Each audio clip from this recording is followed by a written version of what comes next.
Hey mga guys, welcome back sa ating channel. So meron tayong Montero 2021. Check natin yung engine starting switch, yung push button switch. Sometimes hindi nag-i-start yung ating engine.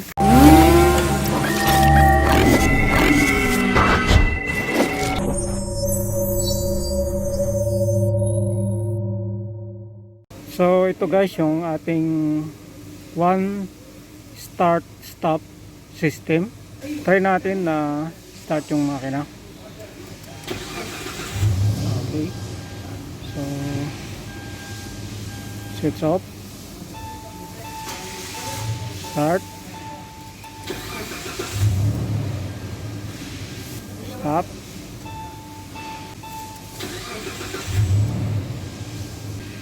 Stop.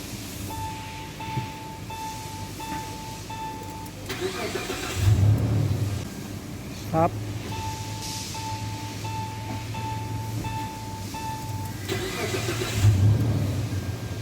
Click naman.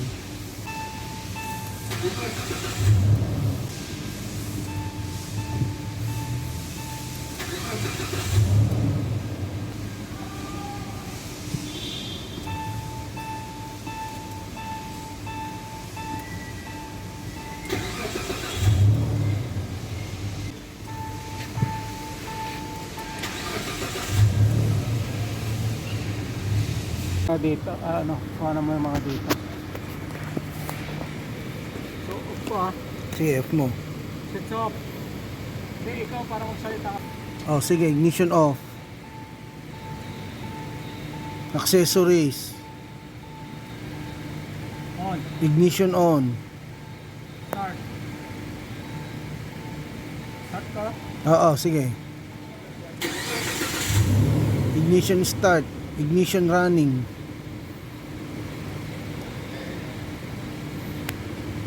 Okay naman. Off. Sige, off. Ignition off. Accessories. Yan, accessories. Engine start. On. Engine start. Engine run. Okay naman. So, try natin i-push yung ating engine start system. So, hindi siya nagre-response. Madin ang pag push ng ating switch engine starting. Okay? So, hindi siya nagre-response. So, dapat madiin.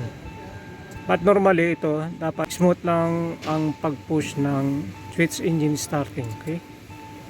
So, ito dapat mag-response siya agad. Pero sometimes hindi.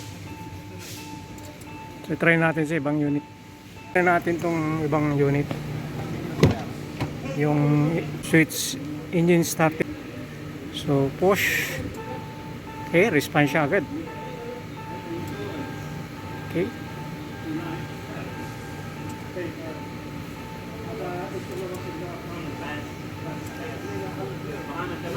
So yun, hindi normal yung function ng switch ng isang unit na yun.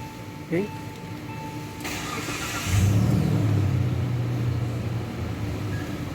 Switch off.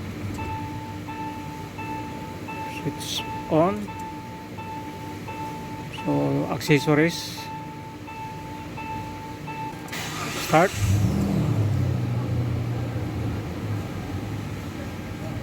Off.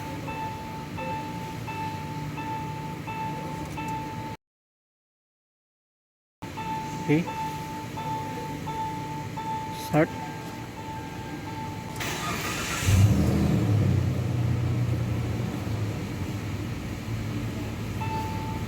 Okay. So ito normal yung function ng ignition engine starting switch nito. Balikan yung ating unit. Tanggalin muna natin yung switch engine starting. So kailangan natin ng pivot.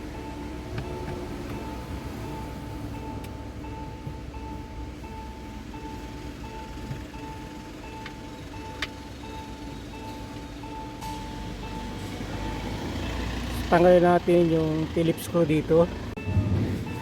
So para matanggal natin yung ating switch engine starting mga guys, isang screw bolt dito, saka yung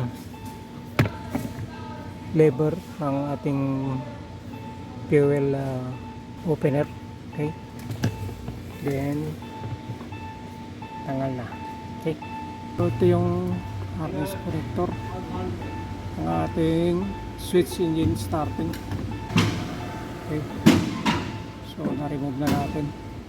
So simple lang tanggalin mga guys yung ating switch engine starting. So dito may pinaka-lock dito, push nyo lang dito sa side, sa upper side. Okay, so i-push nyo lang, so tatanggal na. Okay, so itong lock na to, yan, i-press nyo lang to, both side lalabas na. Okay,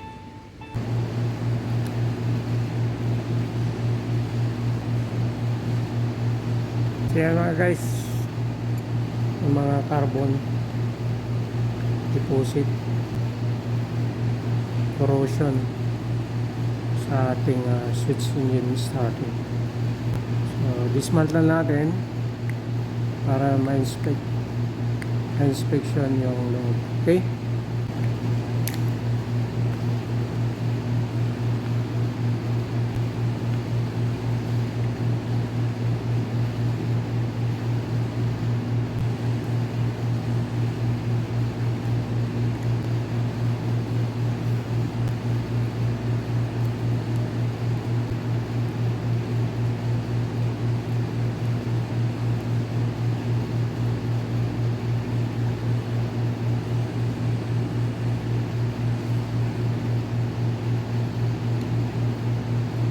so linisin natin yung mga terminal kasi may mga corroded na terminal, kaya minsan malfunction yung ating switch, minsan for contact.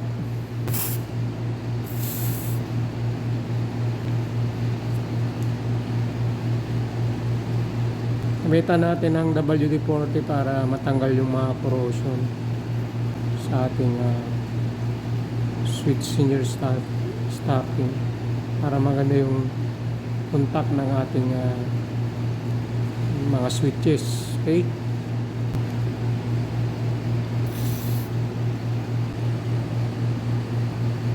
then i-blow natin ang compressor para ma-dry yung ating mga terminal ng ating switch engine starting. Okay, okay mga guys, simulan natin yung ating switch engine starting.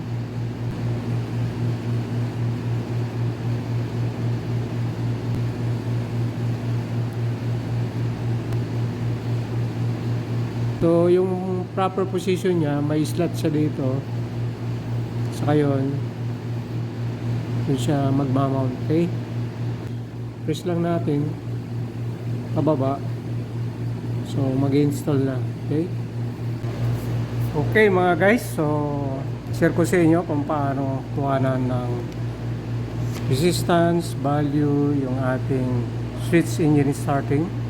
Sa ating switch engine starting, meron tayong available na 7 terminal.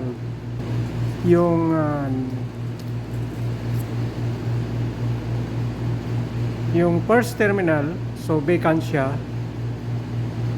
So yung susunod ay number 2, number 3,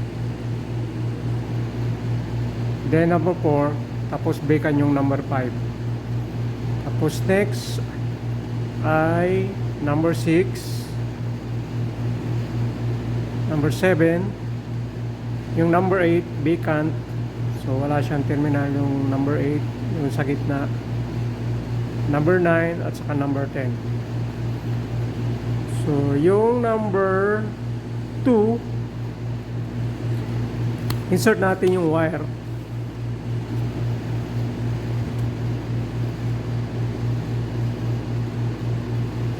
Okay. Insert natin yung wire sa number 2 terminal ng ating switch engine starting. Okay. Then yung number 6. Insert natin yung wire sa number 6.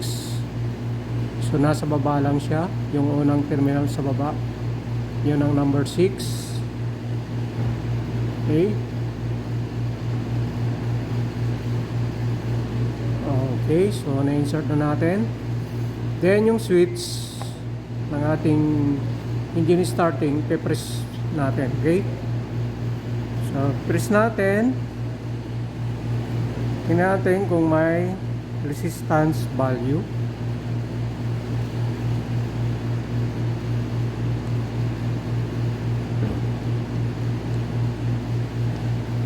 So nag-lose ata.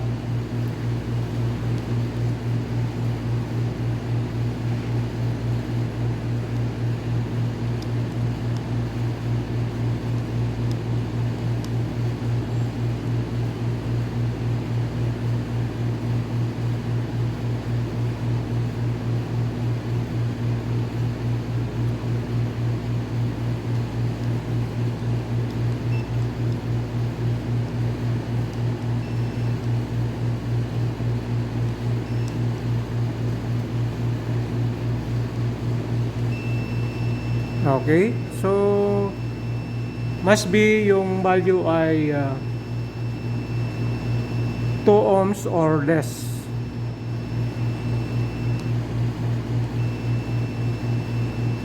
Pag release natin, wala siyang value. Pag press natin,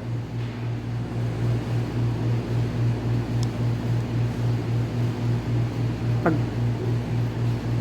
tinrest natin,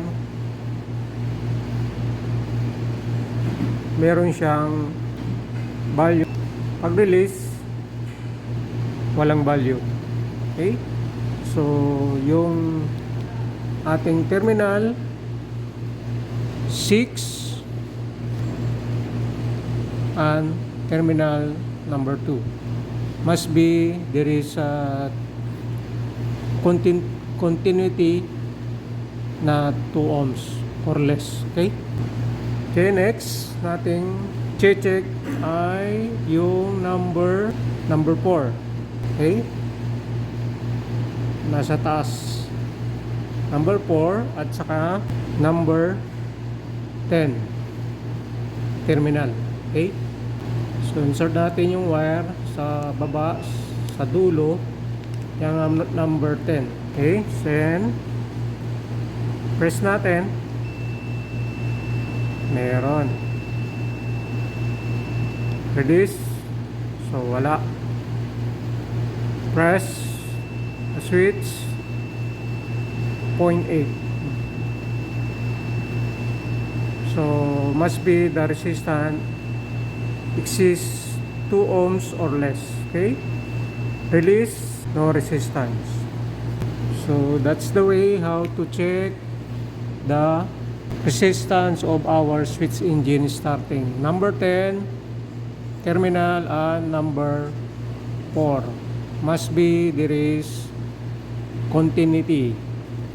6 and terminal 2 no continuity if you release the switch.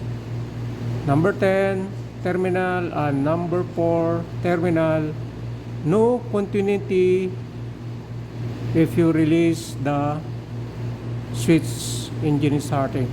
Okay, so I hope you learn how to check the resistance of our switch engine starting. Okay guys, after na check natin resistance at yung nilinis natin yung ating switch engine starting, try natin kung magpapunction siya ng normal. Okay, press natin. So wala. Nagma-malfunction na talaga mga guys.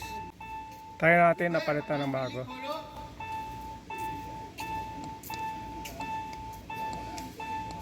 Kaya talaga. Siya na ayaw mag-response. Oh. So, try natin yung bago. Na yung ating bagong switch engine starting. So, open natin. So, ito yung ating part number.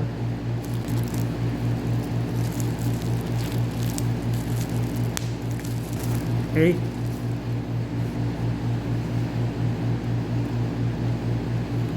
So, ito yung luma. Nilagyan ko na ng tag para hindi magkapalit. Okay. So, try natin sa ating unit. So, observe natin yung response during starting, during ignition on. Okay. Okay, sige. Try natin mga guys na connect yung ating bagong switch engine starting. Okay. Try natin sa soft touch kung quick response siya. Okay. Mabilis ang response ng bago. Soft touch lang, nagre-reply agad. So, try natin start yung ating engine.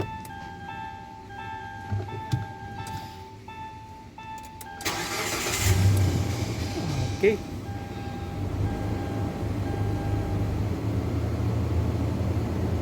Stop.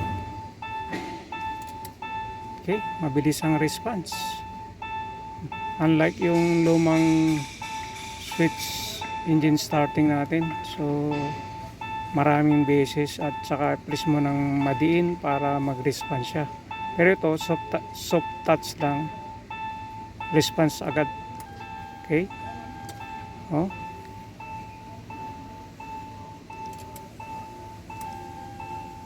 Bilis ng response niya. Okay, so hanggang nandyan mga guys. Na-confirm natin yung switch na nagmamalfunction na. So, fix na natin tong bago para matapos yung ating video tutorial. So, I hope na may natutunan kayo how to diagnose yung switch engine starting. So, salamat. God bless everyone.